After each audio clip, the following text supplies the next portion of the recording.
Praise the Lord. உங்களை சந்திப்பதில் மகிழ்ச்சி அடைகிறேன். இன்றைய ரட்சிப்பின் வார்த்தையை உங்களோடு பகிர்ந்து கொண்டு உங்களை நான் பலப்படுத்த விரும்புகிறேன். நம்ம எல்லாரும் ஆசீர்வாதத்திற்காக காத்திருக்கிறோம், ஏங்கி இருக்கிறோம்.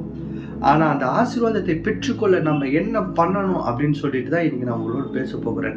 நம்ம ஆசீர்வாதத்தை பெற்றுக்கொள்ள அவருடைய வார்த்தைக்கு கீழ்ப்படிய வேண்டும், அவருடைய வார்த்தைக்கு செவி கொடுக்க வேண்டும் என்று இன்னைக்கு நான் உங்களை பார்த்து சொல்றேங்க. ஏன்னா ஆண்டவர் இதுதான் எதிர்பார்க்கிறார். ஏன்னா இது இரண்டு காரியத்தை உங்களோடு நான் சொல்லி உங்களை நான் பலப்படுத்த விரும்புகிறேன். நாகமானை குறித்து உங்களோடு நான் சொல்ல விரும்புகிறேன். நாகமான் குஷ்டரோகம் பிடிச்சிருது. அவர் போய் யோர்தான் நதியில 7 முறை முங்கி எழுந்துக்கோ அப்படின்னு சொல்றாரு. அந்த யோர்தான் நதியில போய் முங்கறதுனாலதான் அவர் சுகம் பெற்றாரான்னு கிடையாதுங்க. அது சொன்னதை அவர் கீழ்ப்படிந்ததுனால அந்த யோர்தான் நதி அவரை சுகப்படுத்தவில்லை.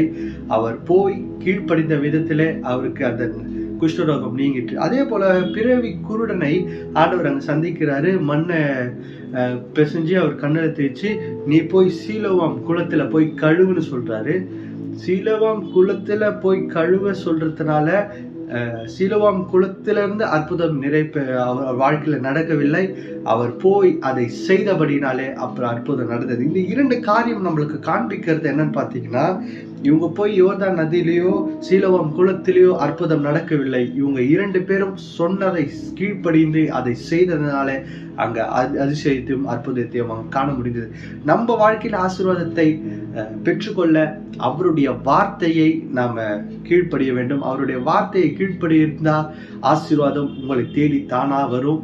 அதற்கு பின்னாடி நீங்க ஓடாதீங்க. ஆண்டவருடைய வார்த்தைக்கு நேராக நீங்க ஓடும் பொழுது மற்றதெல்லாம் உங்க பின்னாடி வர கிருபை செய்வார். கர்த்தர் தாமே இந்த வார்த்தைகளையும் உங்களும் குடும்பமும் ஆசீர்வதிப்பாராக. Have a nice day. God bless you.